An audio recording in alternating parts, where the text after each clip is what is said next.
Dave Chappelle, arguably the best comedian of our time, in a comedy skit looked up the definition of feminism and said it was someone who supports equal rights for men and women, and then made the joke, "I thought it meant frumpy dyke." He said that he supported the first dictionary correct definition of feminism, but the movement itself had wandered off to places that he could not support. I believe that this is a sentiment that a lot of people, I actually think most, including a lot of this audience, will agree with. Or they support the feminist movement's ideals, but feel disillusioned with the actual state of the feminist movement as it exists today. Most young men today would agree that the feminist movement, as it actually exists, or at least the loudest proportion of the movement, stands for active hatred against men and a utopian push against what the fundamental reality of the world is. The question I would posit is when and how did this happen? Why did the feminist movement become so toxic, and where is this leading us? The answers go across a much deeper section of history, biology, and culture than you could possibly imagine.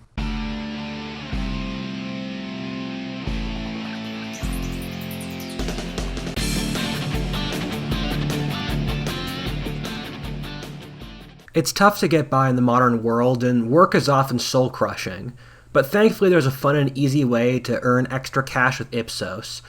Take part in research and answer some simple questions to earn some extra cash through gift cards and rewards. The surveys are quick and easy, and there are so many different gift cards to choose from. Personally, the Amazon gift card's my favorite. Ipsos is a really great way to fill time, and I often find myself using it when I have time to kill.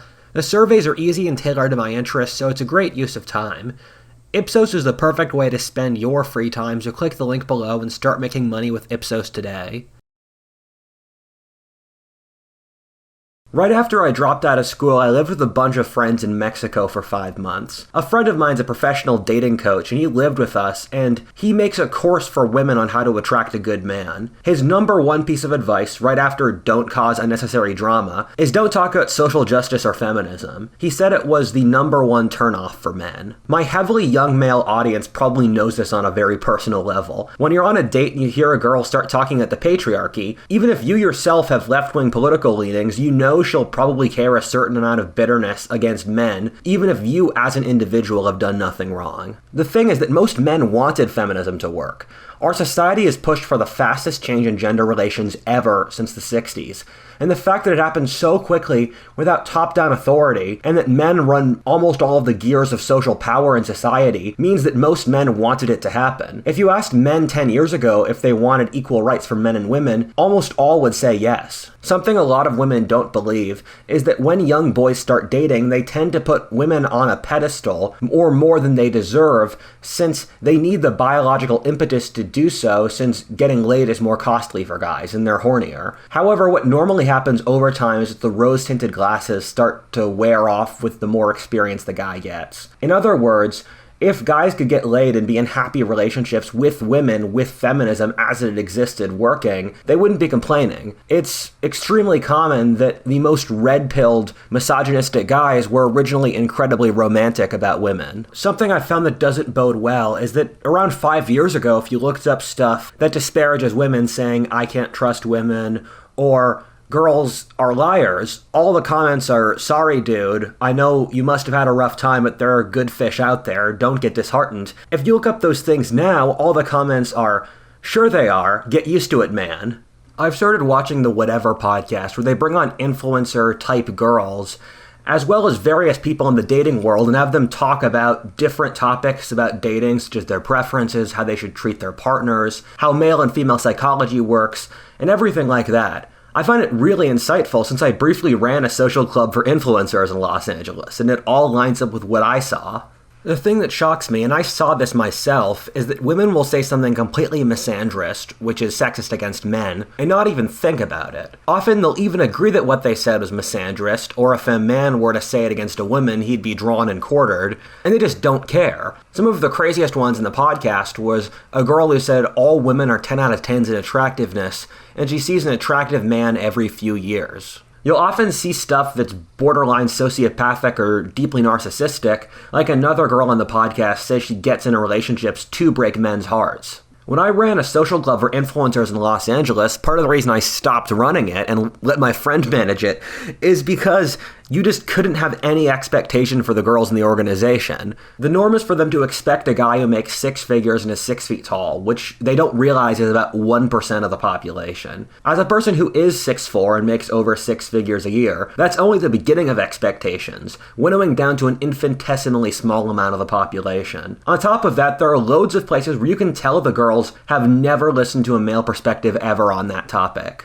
I feel like I don't need to keep giving examples, since if you're a young guy alive today in the Western world, you probably see misandry several times a week, if not daily. Hatred of men has become normalized in our culture. You can see this on a broader cultural level, with every aspect of our society, whether academia, grade schools, pop culture like Hollywood or TV, the government, much of the news media, and practically every outlet of society, disparaging toxic masculinity and then giving no examples of what positive masculinity would be like, which is just hating masculinity. We don't show any movies with manly, compelling, and likable characters, and figures who try to provide young men guidance, like Jordan Peterson or Andrew Tate, have literal legal action taken against them. How did we get here? We're going to look through the 3 waves of feminism, of which we are in the 3rd, to establish a history and logic of feminism.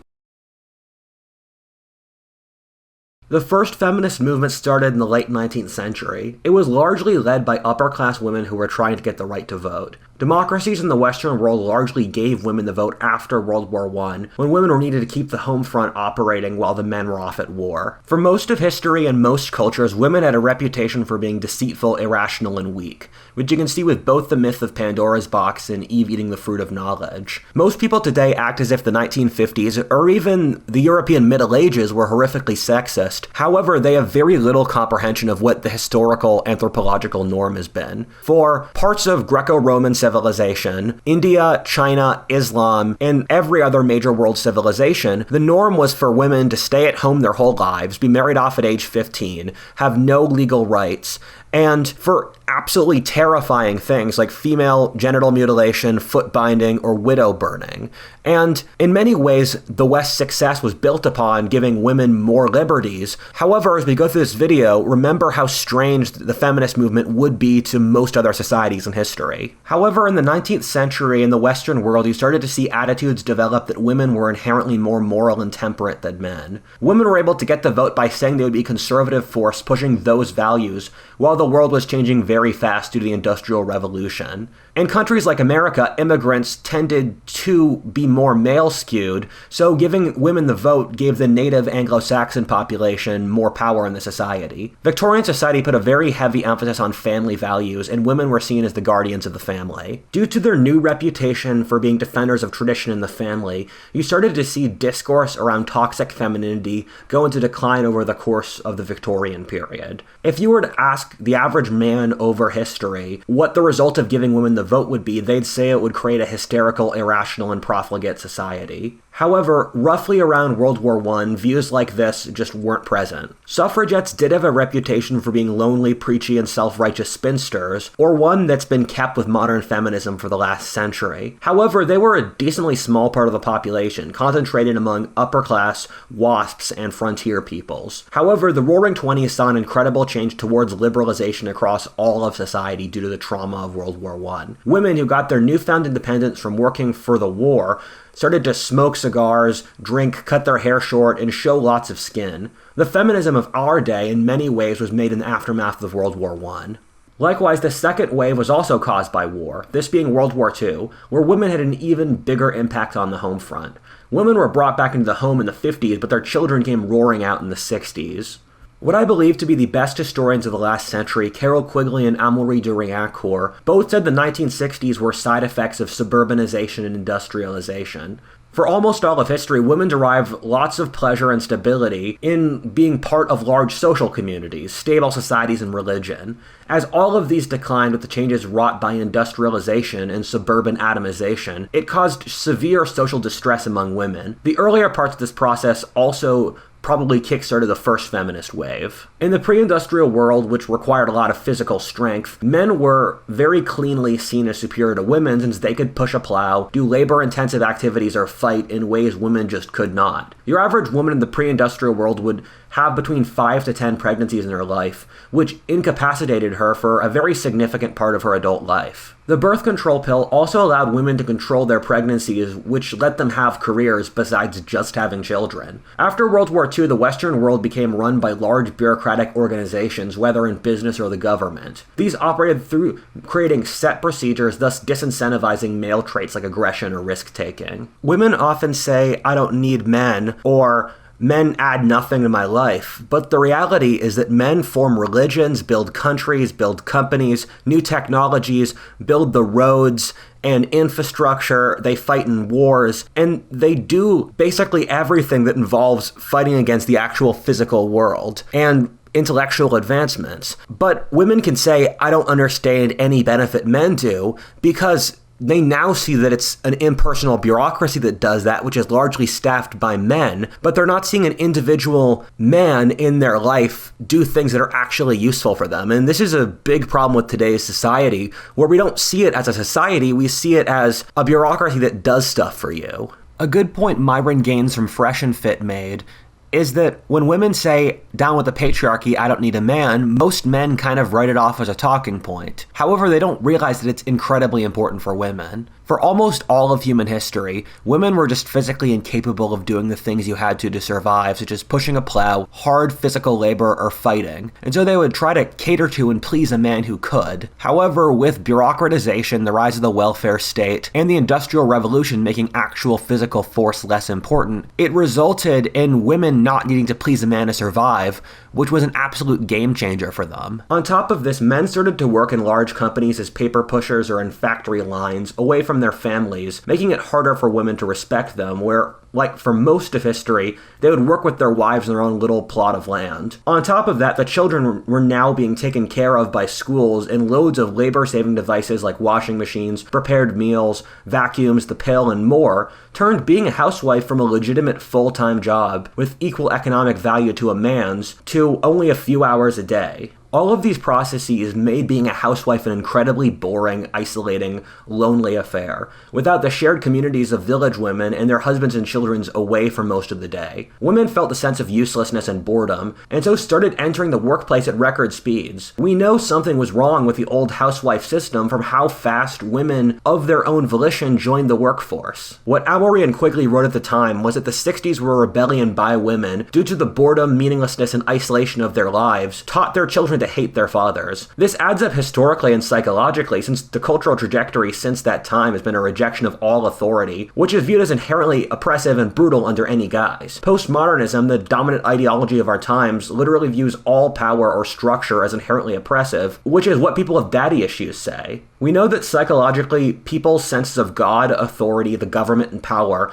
come from how they view their father. Interestingly enough, you can predict a society's ideology and government system based off the type of authorities fathers have in that society. The welfare state is more like a mommy, and in the time since, we've seen massive growth of management and welfare as authority switches from that of a father to a mother. The upswell of feminism during the 60s was tremendously powerful and tried to get women equal social status with men, mostly in the workplace but also for government, the media, or all positions of power. It worked decently well, with women working becoming something that was just seen as completely normal. There were some excesses like bra burning, or saying men and women were completely the same in every regard, but these largely died down over the 70s, thus resulting in relative peace between the sexes from the 80s to 2000s. I think 2008 is the most important year of the 21st century, and it's fascinating to see how every trajectory that's taking over society today started in 2008 right after the crash, and you can look for certain keywords like whiteness,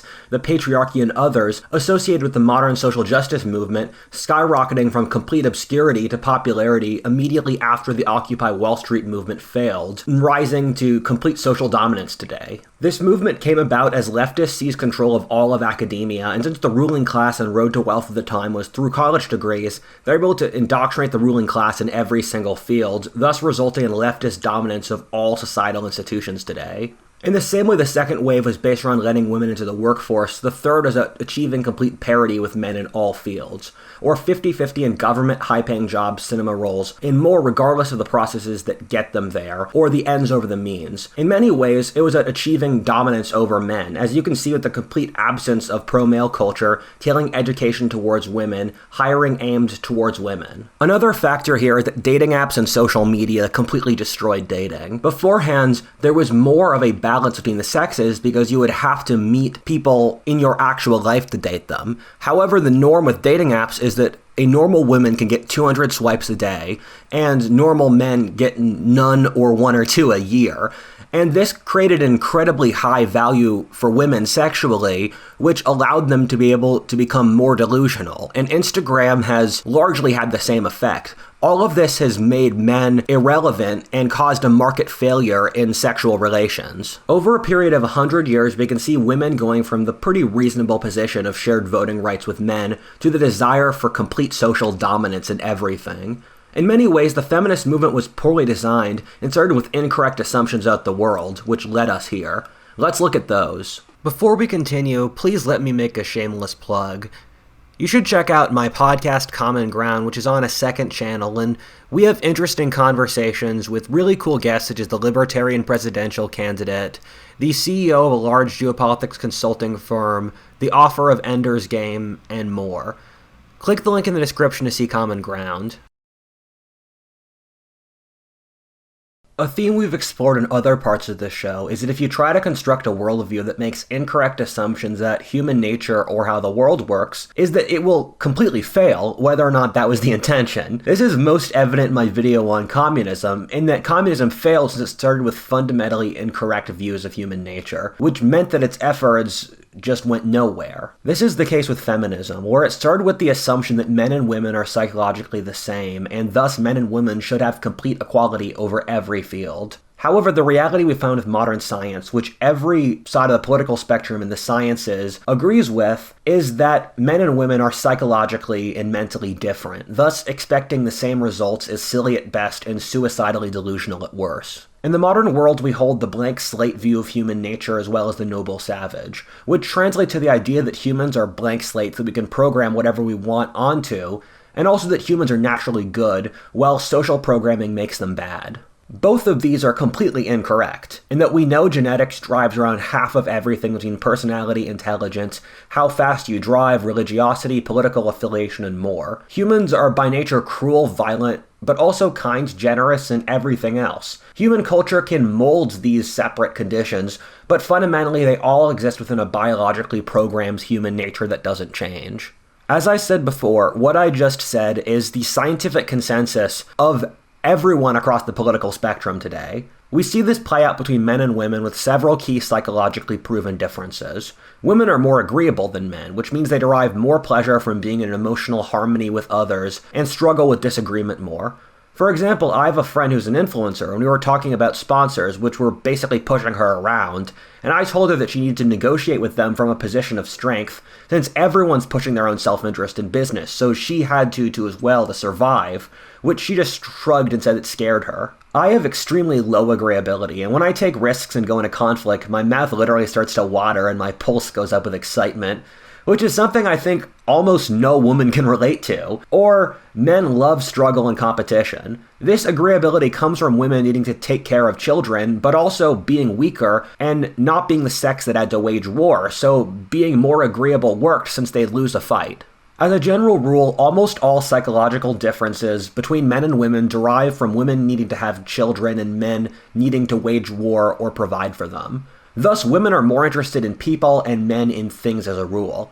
This is in fact most pronounced in the wealthiest and most gender-equal societies, such as Scandinavia or the Israeli kibbutzes, so we know that this is an innate biological thing. Women are well paid in jobs that lean towards interest in people, like psychology and medicine.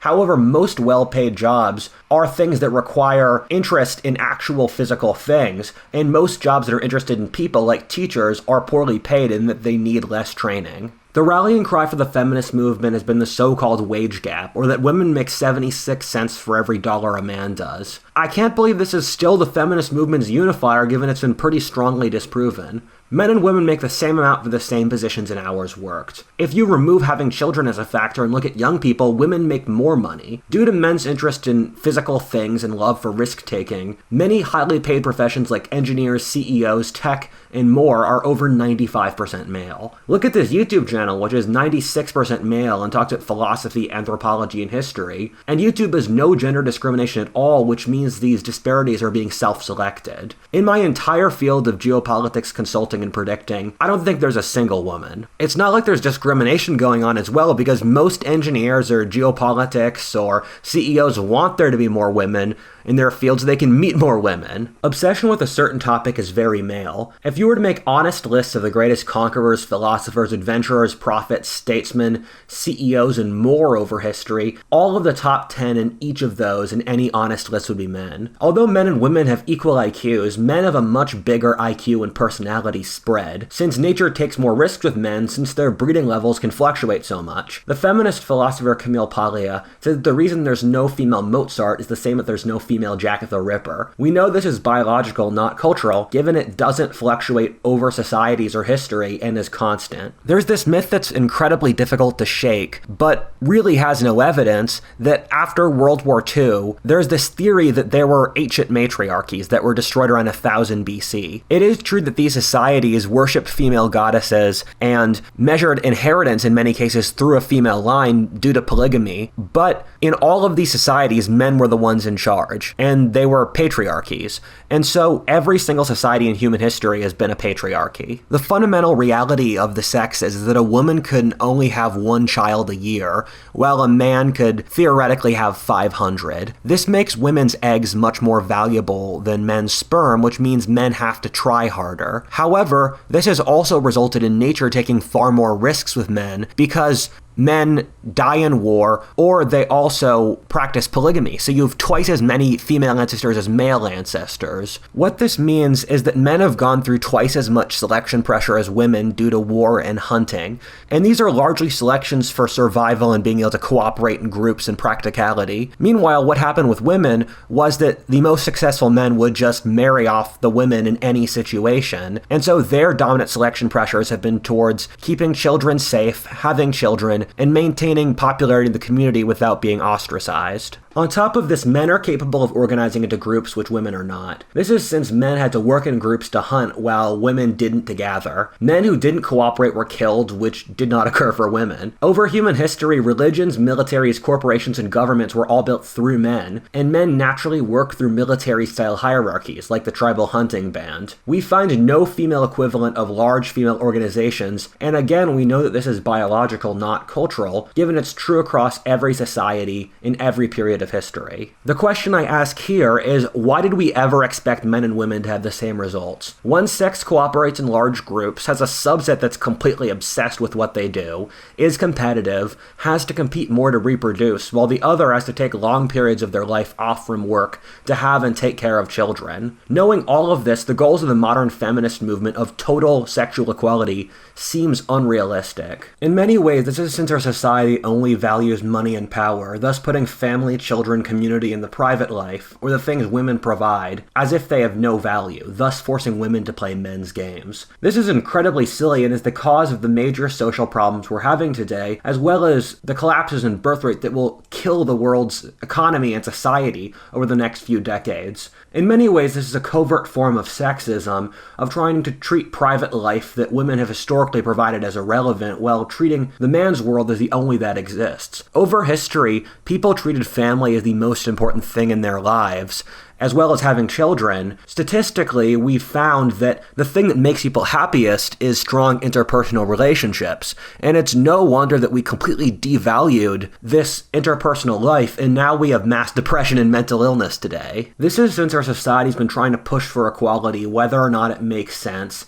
As equality has become our society's main value, in the democratization that's occurred since the French Revolution. However, the ugly reality that the modern world doesn't want to come to is that people aren't equal and never will be. They can be equal beneath the law and in decency offered them, an idea invented by Christianity, but some people are harder working, more moral and intelligent than others, and if we act as if that's not the case, it will fail. At its worst, the drive for equality is an envious hatred of everything that is beautiful and great, trying to crush everything back to the ugly office buildings and malaise and lack of any belief in heroism, glory, or beauty that our society has today. Our modern society acts as if men are toxic and women are not. However, the reality that's been proven through studies is that men and women are equally aggressive, however in very different ways. For men, their aggression's obvious. It's called war and violence. However, the other side of this is that men are capable of much higher social cohesion, which is why they form large groups much more easily. I form social clubs for fun, and I've gotten on my 6th now. Male social clubs tend to treat all the men as brothers, and if there's a tension, it's dealt with and put away, and everyone goes back to being friends. However, women use relational warfare. As a general rule, men treat the physical world as their place of conflict and entertainment, whether business, war, or sports, and they want to put their relationships in the back burner. Women are the opposite in that they use relationships for competition and entertainment and put the physical world in the backseat. Anyone who's dealt with girls groups know that they have trouble scaling, let's say, past 4 people, and that large groups of women are often embroiled in drama and gossiping. It wasn't until I ran a social club for influencers in Los Angeles that I realized the sheer scope of this, and that large amounts of women actually enjoy using relational warfare. I'm sure lots of you know girls who seem permanently embroiled in drama. That's partially since it's effective, as we've found with studies, that women who spread a rumor that another is more likely to get a high-quality guy, which results in her genes surviving. An interesting tangent is that there's a theory that religion is a form of limiting female relational warfare through having shared values enforced by the group against it. Women tend to see the world through emotional states and men through physical states. If you hear a man tell a story, he'll focus on the physical actions of the story, while the woman will share her feelings and internal states throughout it. Camille Paglia made the fascinating point of how when men write stories, they focus mostly on the plot, while for women they tend to write stories at the changes in the internal states of the characters without a linear plot. The tactics that women use for relational warfare are GSR, or gossiping, shaming, and rallying, and as you look at the social justice movement, that's exactly what they do. However, a part of this is that women will use their emotions as blackmail. Social justice has perfected this on an international scale.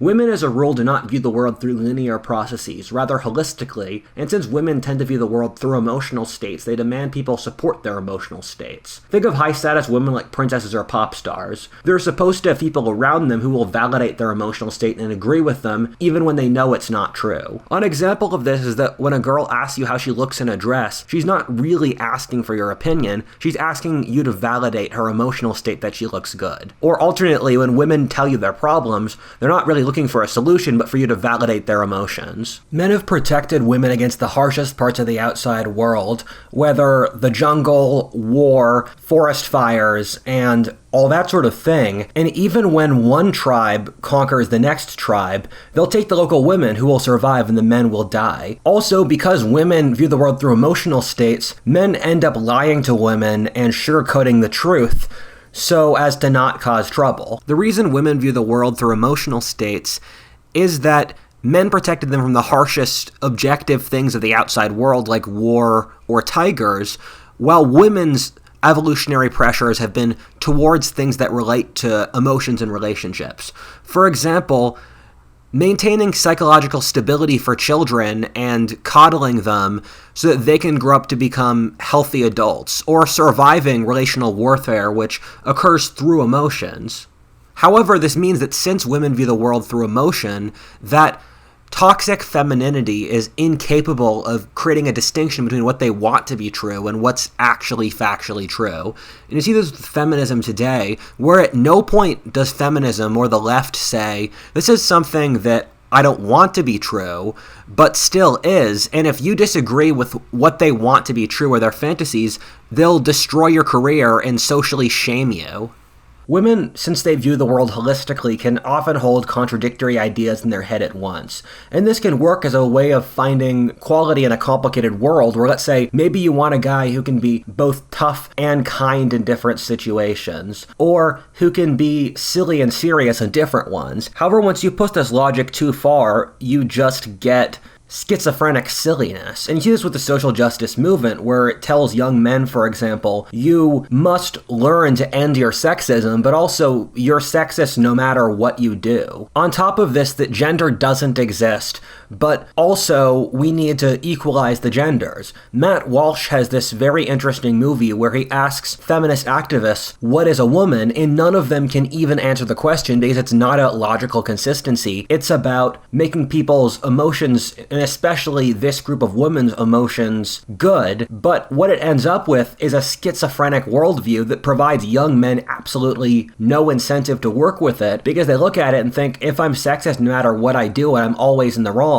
why should I support you? If you want to understand the modern feminist movement, start with the principle that it doesn't want to be held to any standard or be judged against negatively. And it tries every single thing in society so that there is not a single place where you can even judge a woman for doing something wrong. As a personal example for what I think is the sort of thing that's going on here, is that I had a female friend who was trying to get a job from me, and she would keep on saying, oh, Rudyard, treat me like one of the boys, and I'll take it if you can treat me like a man, because I want to have the privileges of being a man. And I said, okay, here are 5 pieces of constructive criticism. If you can change your life in these 5 ways, I'll hire you. Then she became incredibly angry and said I couldn't speak like that. And I said, I'm treating you as I would treat a man. Very scary manifestation of this is the growing belief in individual truths. And people will often say, that's my truth, or everyone has their own separate truth. And you see this with the trans movement, where because they believe themselves to be a different sex from what they were born, no one else in society can invalidate that. And what this has effectively done is destroyed any sense of standards or any sense of shared identity, which effectively destroys any ability for society to coordinate or work together on any level. In hard times, you need to believe in the truth,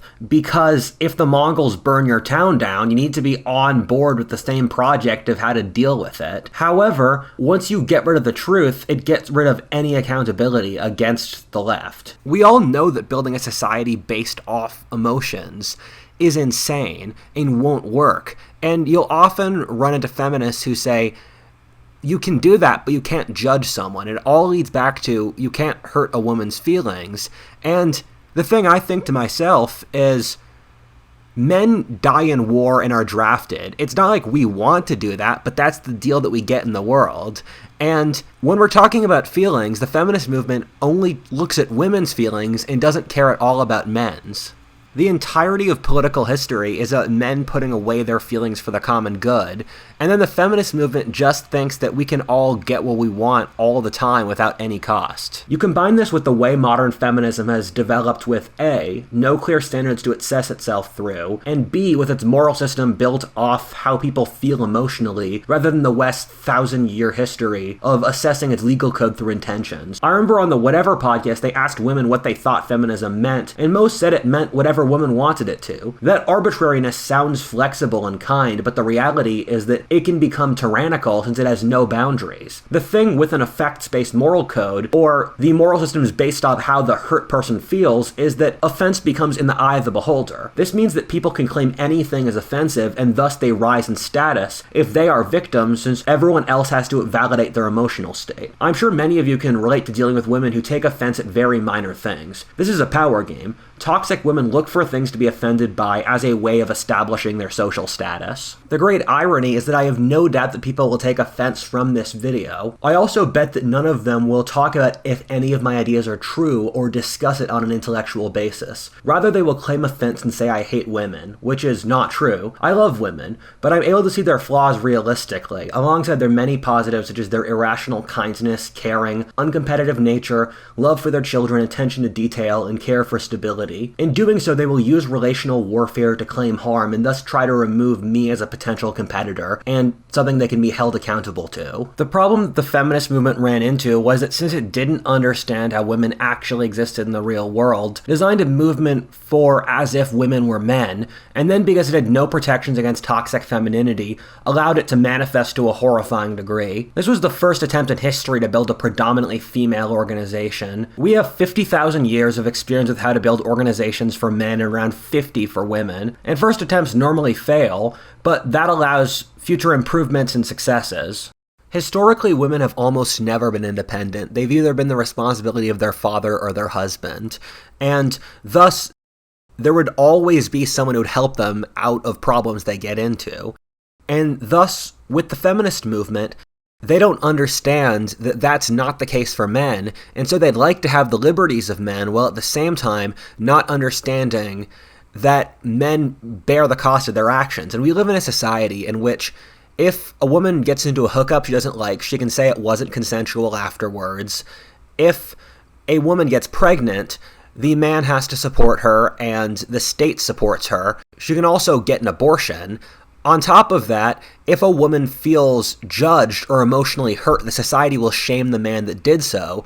And so our society bails women out of having the consequences of their actions. Historically, women have looked for husbands to take care of them through the expensive process of having children. However, literally, right when women got the ability to vote, the welfare state came into being, effectively turning the state into a husband to support single mothers. As women gained more social authority in society, you saw the step-by-step growth in bureaucracies, management, and government, which effectively existed to feminize the society. If you look at the economics of welfare, this is even more stark. Men are economic contributors to the society for over 30 years, and women are for about 5. And if you look at welfare payments, it's taking from men and largely giving it to single mothers. And if you were to judge this from another society's perspective, in which a woman married a man and in exchange had him support her, what's happened is that the state has entered in as an intermediary so that women get the support that comes with marriage without any of the costs or commitment. In New Zealand, and these numbers are pretty normal around the Western world, the average woman's contribution to society was net 140,000 negative, which means that that money either came indirectly through the state taking money from men through welfare or through marrying. And this is after women have said that they don't need men and they can be totally independent, but they've used the society to continue to take revenue from men while men get nothing really in return. This is partially, as said before, so that the state can act like a pseudo no-strings-attached husband, but also HR departments came into corporations and government bureaucracy stepped into every aspect of life, demanding signing paperwork for going whitewater rafting or appealing to local government to put a fly screen on your back porch. This is since by adding bureaucracy and procedures, it limits actual interpersonal conflict, which tends to scare women who are more agreeable. It also limits the potential for risk, which women also are more scared of. This has had deleterious effects upon societies. Europe went from being the most important place in the world economically, culturally, militarily, politically, technologically, and more, to being none of those, in many cases due to government bureaucratization that made innovation not really something you wanted to do anymore. You saw the same thing happen in the American Rust Belt, and you're currently seeing it go on in the blue coastal states today as industry moves to more economically loose places. The relationship between women and the bureaucracy/government is symbiotic and benefits both sides. Young unmarried women statistically are the demographic that votes the most for the left, which is the party of bureaucracy and the government. However, for the bureaucrats and planners, young unmarried women are the demographic that is physically weakest and most fragile, alongside being more emotional and agreeable, thus making them want to side with power and making them easier to control and manipulate emotionally. If you push men too far, they'll snap back and bite. However, as we've sadly seen from the historic norm of women being kept at home with no rights, that's not the case with women. On top of this, women control 85% of consumer spending, given they tend to make decisions for the whole family like buying houses, cars, family movies, toys, going grocery shopping, or vacation. They also tend to care more about details. Thus, advertisers were rewarded for pandering to women. This is why Netflix released a TV show, Sex/Life, which glorified a woman cheating on her perfect husband with her hot ex as liberating. When I first saw it, I felt like something the Taliban would make up as anti-Western, anti-women propaganda. There is no place in our society where we give women a no. Men often lie or sugarcoat the truth for women in order to get laid. Politicians do so in order to get votes, and corporations do so in order to get women to buy their stuff. At what point anywhere in our society do we tell women, this is things that men are objectively better at, these are what your strengths and weaknesses as women are, and anything like that? And the reality is we just tell women whatever they want to hear. But anyone who you have that happen to, or in any relationship in which one side is not allowed to criticize the other, the side that can't be criticized will grow incredibly arrogant and entitled, and that's what's happened. We're at the point where you can't even say being fat is unattractive, which everyone knows, because we're this scared of hurting women's emotions. And you see absolutely nothing on the male side,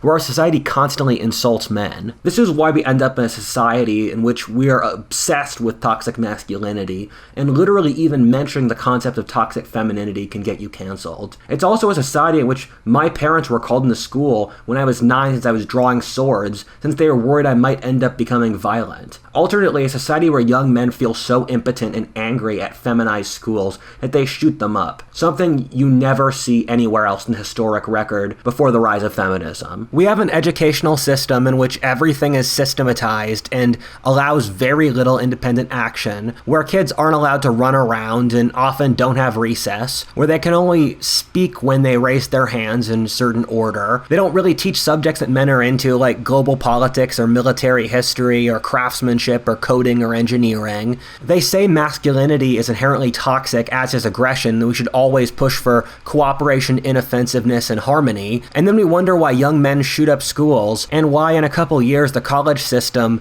will be 2/3 female, because we have an incredibly feminized education system, and through that, we've feminized the society. I read a really interesting book named Evil by Baumeister. It explains two great truths about evil. The first is that evil's never black and white. People never say, I'm evil and I enjoy doing evil things for the sake of it. Like some cartoon villain. In every case, including the Nazis, the evil people believed they were doing some good, often facing incredibly hard circumstances, and their actions made total sense if you looked into the context they came from. The second point is that evil should be judged through the context of the incentives of the person doing the act, not the person it's happening to. What happened with modern society is that the entire society told women that they were oppressed by men, that men held them down, that by succeeding they were doing a moral good. On top of this, it gave them no moral structure or constraints. The feminist movement is practically saying women are always in the right and men are always in the wrong. This resulted in a situation where it's very easy as a woman to blame all your problems on men and take no responsibility, since the system actively tells you to do so. A significant reason for this is that large parts of the modern feminist worldview is established by Marxists who do the exact same thing of saying the working classes are always in the right and the upper classes are always wrong no matter what anyone does. Another way this works out is that feminism tells women that men are the source of all their problems. Even blaming stuff as banal as office buildings being cold, or blaming slut-shaming on men who really want women to be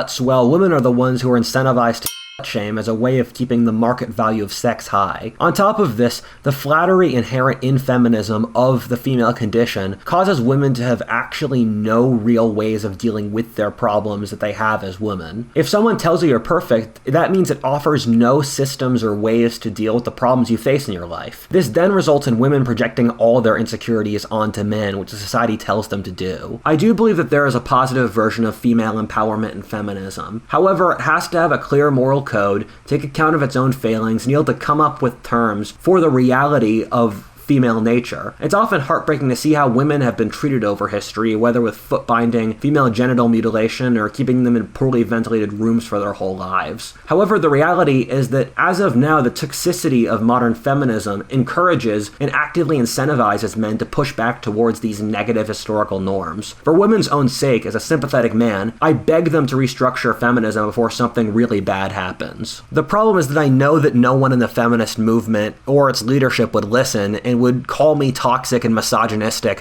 for just bringing up these concerns in the first place. No one is winning in the current sexual arrangement. First of all, women bear a lot of the costs here.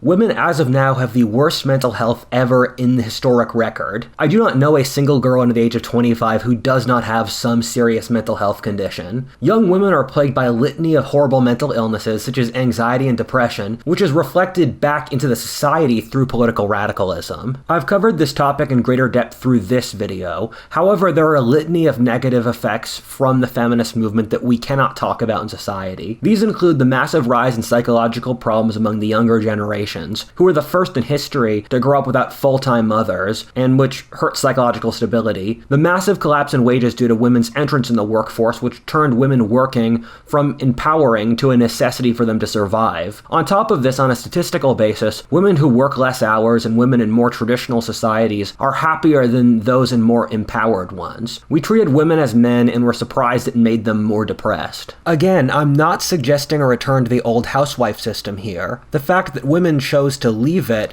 so fast, and many women do find their work indispensable to their lives, means I don't think that's the answer. However, I am saying that our current system has flaws and drawbacks that we are unable to honestly look at. On top of this, we're seeing dystopian dating conditions which have horrifying effects among young men, which I describe in this video. 2/3 of men from ages 18 to 30 are single, while only 1/3 of women in the same age bracket are. I'd guess that for guys my age, and I'm 22, 80% of men are single. Conservatively, 30% of young men under the age of 30 are virgins. Your average young baby boomer had around 10 dates a year, and for millennials, it's 1.5. Girls flake on 56% of dates, and only 9% of people messaging on Tinder actually go on a date, and I'm guessing far less than that end up with sex or a real relationship. As I've said many times before, young male sexual frustration is one of the top predictors for political violence, like wars or crime, which puts us in a very dangerous position. On top of this, young men are barred from hiring due to diversity quotas. They're socialized through an incredibly feminized education system,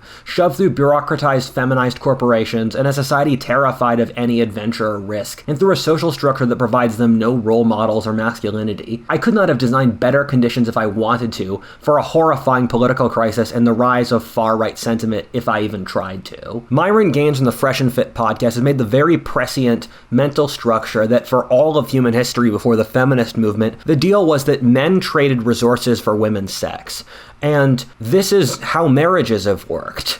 However, what happened with the feminist movement, which literally says, down with the patriarchy, I don't need no man, is that women basically refuse to trade in this old contract. And our society is stuck between the old and the new contract, which is completely rejecting masculinity. However, the problem implicit in this is that if women reject having negotiating power or be willing to give anything to men, that also doesn't give any reason for men to work with women, which is terrifying. If I was one of the leaders of the feminist movement, I would be scared straight, since organizationally and physical force, men hold all the cards, which is why every society in history has been a patriarchy and has treated women horribly for most of history. Part of the energy for the feminist movement stems from women's subconscious knowledge of how precarious their position is. However, I look in shock at how no one in the feminist movement seems to realize they're setting up the conditions for their own demise.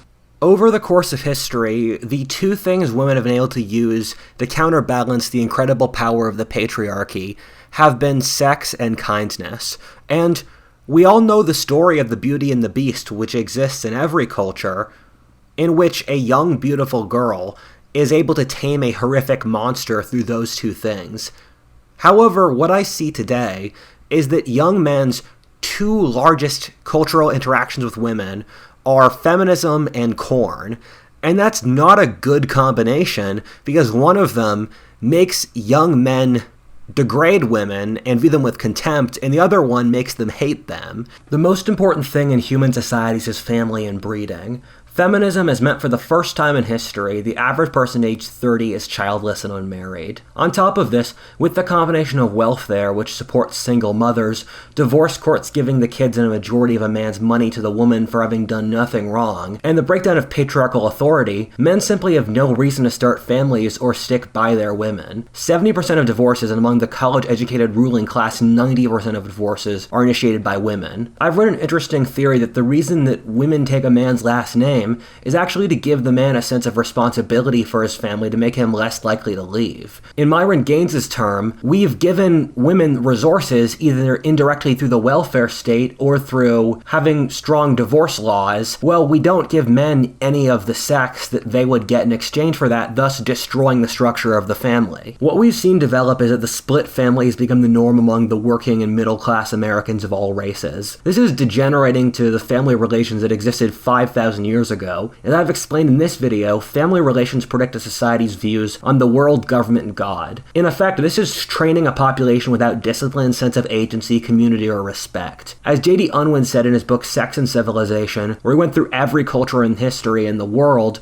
and showed that once a society weakened sexual restrictions in the family, it had 100 years before complete social breakdown, which we're seeing today. On top of this, no developed country in the world has a stable birth rate. We'll likely see the world's population half by the end of the century, and the breaking of countries like China, Russia, the European Union, Canada, or Japan due to a crisis in birth rates. This will cause these countries to stop functioning at any level, given they'll have two 80-year-olds for every 30-year-old to support them. This is the underlying thing that will kill the feminist movement. As of now, 45% of Gen Z women are projected to never marry. Once we start to see social codes completely break down due to lack of a birth rate, societies around the world will have to return to traditional gender roles to see their populations stabilize. This will be a global trend that will kill feminism. I hope that there are feminists who are willing to watch this video in good faith and look at the trends I predict. As of now, we will see social breakdown due to collapsing populations alongside the worst female mental health in history, a horrifying rebellion by young men. However, what I see in modern feminism is mostly pushing offense for the sake of social status and a complete disregard for the health of their societies. As a young man, I'm worried at the brutality of what might come next. I think the sexes need balance and to hold each other accountable. Societies do best where women hold men to high standards to sleep with them, and the society understands and bans toxic femininity. A big reason the West was the most successful civilization in history was that it was the only major civilization that didn't arranged marriages, marrying women off at age 15, and also let them act as independent citizens, rather than keeping them in harems or in the house for their whole lives. As Christian civilization grows weaker, I pray we don't go back to these historically normal gender relations, and that we don't replace toxic femininity for toxic masculinity.